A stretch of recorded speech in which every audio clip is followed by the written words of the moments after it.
Hello everyone, my name is Shivpujan Verma और आज हम बात करने वाले हैं इस वीडियो में वास्तविक संख्याओं के बारे में। जैसा कि हमें पता है कि पिछली कक्षाओं में हम पढ़ चुके हैं परिमेय संख्याएं, अपरिमेय संख्याएं।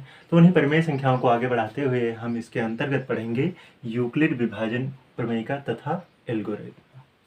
यूक्लिड विभाजन प्रमेयिका के अंतर्गत किन्हीं दो संख्याएं मान लेते हैं a तथा b में कोई अन्य दो संख्याएं q तथा r इस प्रकार विद्यमान होती हैं कि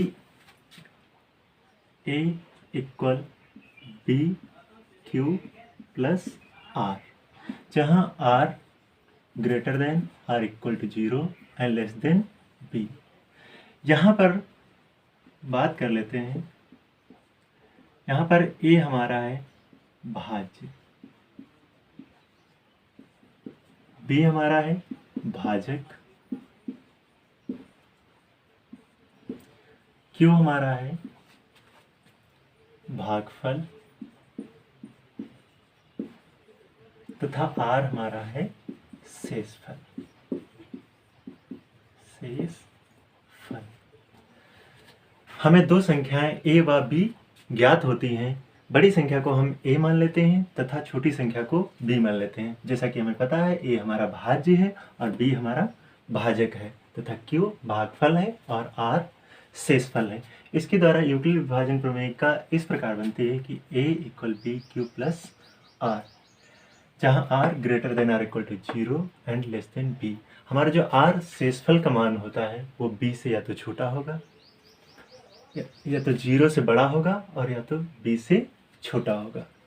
आइए समझ लेते हैं। माना दो संख्याएं दी हुई हैं 4 और 11। ये हमारे पास दो संख्याएं दी हुई हैं। इसमें हम मान लेते हैं कि जो बड़ी संख्या होती है वो हमारी a यानी कि भाज्य होती है और जो छोटी संख्या होती है वो हमारी भाजक यानी कि b होती है। यानी कि जिससे हम भाग करते हैं वो संख्या भाज्य से छोटी होनी चाहिए। तो यहाँ पर मान लिया कि माना a इक्वल भाज्य हमारा a है और भाजक b है। हम देखते हैं कि हमारी जो यूक्लिड विभाजन प्रमेयिका है वह सत्य है या असत्य है। तो आइए देखते हैं। यहाँ पर हम भाजक 4 से भाज्य 11 को भाग करते हैं। 4 का पहाड़ा 11 में लगाएंगे, दो बार पढ़ेंगे, 4 दूना 8, यहाँ से बचा 3। यहाँ पर देखते हैं हमारा जो भाजक है 4 है तथा भाज्य हमारा 11 है और भागफल हमारा 2 है और शेषफल 3 है। ये सभी मान हम यूक्लिड विभाजन एल्गोरिथम में रखकर देखते हैं क्या हमारा भाज्य और ये सारे जो मान सॉल्व करने पर इक्वल आ जाते हैं। हमारे यूक्लिड विभाजन एल्गोरिथम है a बराबर B Q plus r। a हमारा 11 है जो कि भाज्य है 11 इक्वल b हमारा भाजक है जो कि 4 है इंटू q हमारा भागफल है जो कि 2 है प्लस r हमारा शेषफल है जो कि 3 है। आइए सॉल्व करते हैं। ये 11 लिखते हैं इक्वल 4 दूना 8 प्लस 3, 8 में 3 जोड़ेंगे 11 आ जाएगा। अतः इसको सॉल्व करने पर हमें भाज्य 11 ही प्राप्त होता है। अतः हमारी यूक्लिड विभाजन एल्गोरिथम a बराबर बी क्यू प्लस r सत्य है। अतः इसे हम लिख सकते हैं भाज्य बराबर भाजक गुणे भागफल प्लस शेषफल। इस यूक्लिड विभाजन एल्गोरिथम द्वारा हम दो संख्याओं का HCF मासा ज्ञात करते हैं। अतः हमने देखा कि जो हमारा भाजक गुणे भागफल प्लस शेषफल है उसको हल करने पर हमें जो हमारा जो भाज्य होता है वही प्राप्त होता है। अतः ये यूक्लिड विभाजन एल्गोरिथम को हम प्रतीकात्मक रूप में कह सकते हैं a बराबर बी क्यू प्लस r, जहाँ r greater than r equal to 0 and less than b। जो हमारे r शेषफल का मान है वो 20 से छोटा होगा और 0 भी हो सकता है और 0 से बड़ा भी हो सकता है पर 20 से छोटा होगा। एक बार फिर देख लेते हैं। a हमारा भाज्य है, b हमारा भाजक है और q हमारा भागफल और तथा r हमारा शेषफल है। आइए इसके बाद हम बात करते हैं प्रश्नावली पर चलते हैं। प्रश्नावली 1.1 हमारी प्रश्नावली 1.1 है, जिसमें कि है निम्नलिखित संख्याओं का मासा ज्ञात करने के लिए यूक्लिड विभाजन एल्गोरिथम का प्रयोग कीजिए। जैसा कि हमने प्रमेय बताते हुए बताया था कि यूक्लिड विभाजन एल्गोरिथम प्रमेय का जो है विभाजन पर आधारित है। इसके द्वारा हम दो संख्याओं का मासा अर्थात HCF ज्ञात करते हैं। इसमें दो संख्याएं दी होती हैं, जो संख्या बड़ी होती है उसे हम भाज्य मान लेते हैं और जो संख्या छोटी होती है उसे भाजक। जैसा कि हम जानते हैं कि भाज्य को हम A से डिनोट करते हैं और भाजक को B से। आइए तो क्वेश्चन नंबर 1 सॉल्व करते हैं। पहला क्वेश्चन हमारा है 135 और 225। यहाँ पर दो संख्याएं दी हुई हैं। इसमें हमको यूक्लिड विभाजन प्रमेयिका का प्रयोग करते हुए इसका मासा ज्ञात करना है। तो हम यहाँ पर मान लेते हैं जो बड़ी संख्या है 225 ये हमारा भाज्य है और जो छोटी संख्या 135 है ये हमारा भाजक है। तो यहाँ पे हम लिख लेते हैं माना A इक्वल 225 B इक्वल 135। हम इसे पहले रफली सॉल्व कर लेते हैं, फिर हम अपनी यूक्लिड विभाजन एल्गोरिथम के अनुसार इसे सॉल्व करेंगे।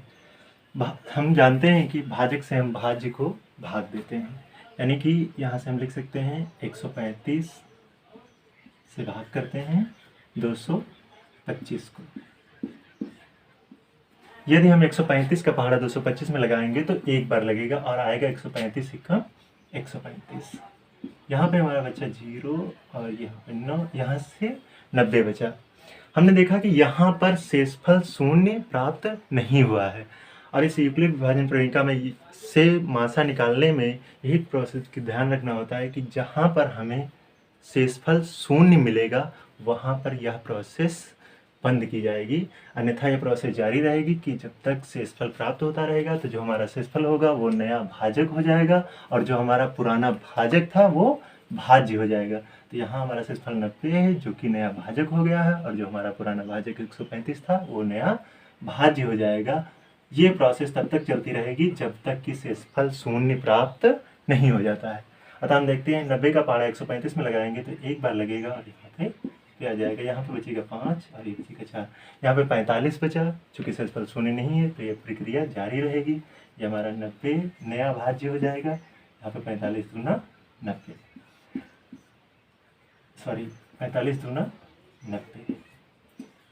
अतः हमने देखा कि भाजक 45 से शेषफल शून्य आ गया। जैसे ही शेषफल शून्य प्राप्त हो जाता है वैसे ये प्रक्रिया शांत हो जाती है और हमारी जो दोनों संख्याएं 225 और 135 है उनका HCF यही भाजक हो जाता है। ध्यान रखेंगे कि भागफल नहीं HCF होता है, मासा भागफल नहीं होता है। जिस भाजक के द्वारा शेषफल शून्य आएगा वही हमारा HCF होता है। तो इसको हम देखते हुए यहाँ से हम यूक्लिड विभाजन क्रम से सॉल्व कर लेंगे। तो यहाँ पर हम लिख लेंगे कि यूक्लिड विभाजन एल्गोरिथम से, तो जैसे कि हमको यूक्लिड विभाजन एल्गोरिथम पता है कि A equal BQ plus R। A हमारा 225 है तो यहाँ पे हम लिख लेंगे 225 इक्वल B हम यानी कि भाजक को कहते हैं यानी कि 135। अब हम यहाँ पर देखते हैं हमारा भाज्य 225 है और भाजक 135 है।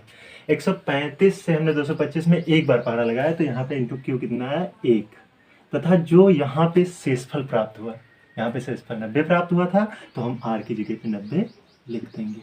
यही चूंकि यहाँ पर शेषफल शून्य प्राप्त नहीं हुआ था तो यह प्रक्रिया जारी रही थी, तो 90 पुनः नया भाजक हो गया था और 135 नया भाज्य हो गया था। तो हम यहाँ प्रतिस्थापित कर देंगे 135 और नया भाजक जो हमारा 90 है यहाँ पे प्रतिस्थापित कर देते हैं और यहाँ से हमने पहाड़ा एक बार लगाया था तो शेषफल हमारे पास 45 बचा था। क्योंकि अभी भी शेषफल शून्य प्राप्त नहीं हुआ था इसलिए यह प्रक्रिया जारी रहेगी। यहाँ पे 90 इक्वल यहाँ पे 45 आ जाएगा, इंटू 45 का पहाड़ा हमने 2 बार लगाया था 2 लिखेंगे, यहाँ पे शेषफल 0 आ गया था। अतः यहाँ पर शेषफल 0, शेषफल 0 है। इसलिए हमारी जो संख्या है 135 और 225 है, इनका HCF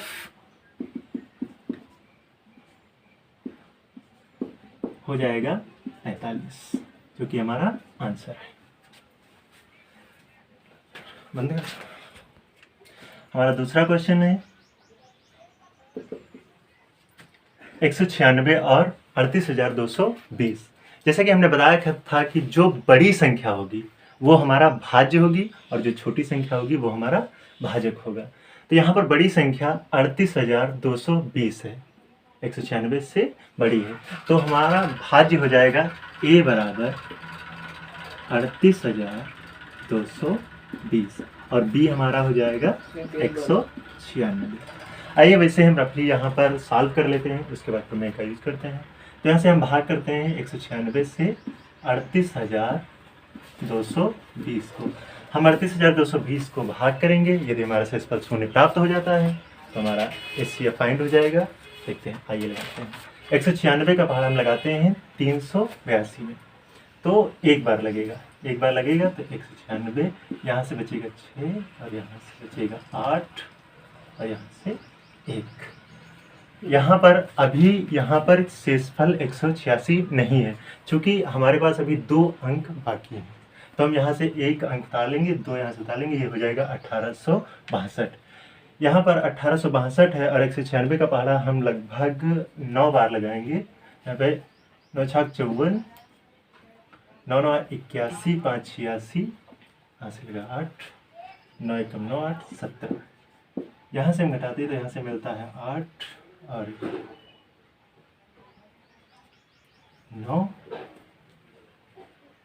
यहाँ पर अभी हमारे पास एक डिजिट और बाकी है 0, उसे हम नोट कर लेते हैं। अब हमारे पास हो गया 980। हम 196 का पहाड़ 980 में लगभग 5 बार लगाएंगे।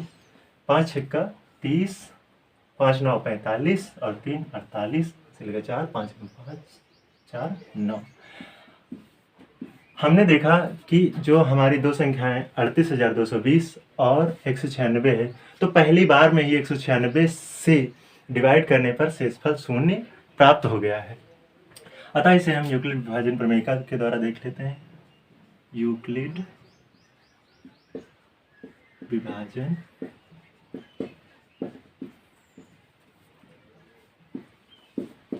प्रमेयिका से हम सबसे पहले क्या लिखते हैं, भाज्य लिखते हैं। तो भाज्य हमारा है,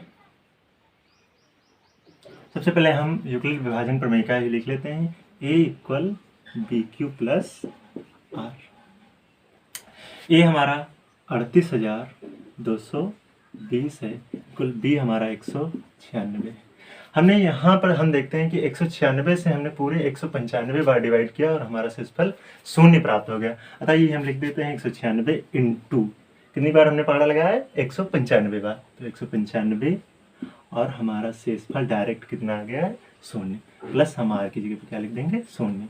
अतः हम यहाँ कह सकते हैं, अतः यहाँ पर शेषफल 0, इसलिए HCF हमारा हो जाएगा, कितना हो जाएगा, 196। हमारा HCF कितना आ जाएगा, HCF इक्वल 196। क्वेश्चन नंबर 1 का तीसरा खंड हमारा है। जो दो संख्या दी हुई हैं 867 और 255, इनका यूक्लिड विभाजन एल्गोरिथम द्वारा HCF यानी कि मासा ज्ञात करना है। तो यहाँ पर हम देखते हैं कि बड़ी संख्या 867 है और छोटी 255 है। तो मान लेते हैं, जो माना A इक्वल 867 और B इक्वल 255, B इक्वल 255। तो यहाँ से हम 255 से भाग करते हैं 867 को। यहाँ से 255 का पहाड़ा 867 में लगाएंगे तो लगभग 3 बार लगेगा। 3 पचे 15, 3 पचे 15, 1 16, 3 दूना 6, 1 7। यहाँ पर शेषफल बचेगा 2 0 1। शेषफल यहाँ पर बचा 102। जैसा कि हम जानते हैं कि शेषफल यहाँ पर शून्य प्राप्त नहीं है, तो ये प्रोसेस आगे को बढ़ाएंगे तो ये हमारा नया भाजक हो जाएगा, और जो हमारा पुराना भाजक था वो नया भाज्य हो जाएगा। 255। अब 255 में 102 का पहाड़ा लगाएंगे तो लगभग 2 बार लगेगा। 2 दूना 4, 0, तो 1 कम 2। यहाँ से बचेगा 1 और 5। यहाँ पे शेषफल 51 बचा। यही प्रक्रिया हम पुनः अपनाते हैं। 51 हमारा नया भाजक हो जाएगा और 102 हमारा नया भाज्य हो जाएगा। 102 में हम 51 का पहाड़ा लगभग 2 बार लगाएंगे तो 2 1 कम 2, 2 पंचे 10। अतः यहाँ पर शेषफल शून्य प्राप्त हो गया है। अतः देखते हैं यूक्लिड विभाजन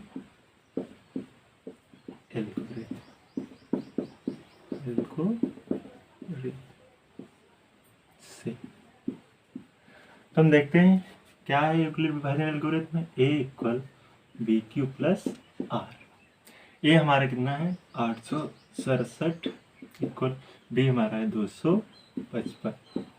अब यहाँ पर हम देखते हैं कि 255 से हमने 867 में 3 बार पहाड़ा लगाया, यानी कि क्यू का मान कितना हो जाएगा यहाँ से 3, और आर हमें यहाँ पर क्या प्राप्त हुआ था 102। यही प्रक्रिया आगे बढ़ाते हैं तो 255 नया भाज्य हो जाएगा और 102 नया भाजक हो जाएगा। 102 से हमने पहाड़ा लगभग 2 बार लगाया है तो यहाँ पे 2 लिखेंगे, क्यू का मान 2 हो जाएगा, प्लस शेषफल यहाँ पर हमें प्राप्त हुआ है 51।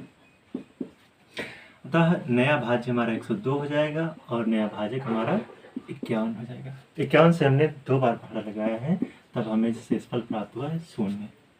अतः यहाँ पर शेषफल 0 है। अतः यहाँ पर शेषफल 0 है। इसलिए हम कह सकते हैं कि इन दोनों संख्याओं का HCF 51 है। यही हमारा आंसर है।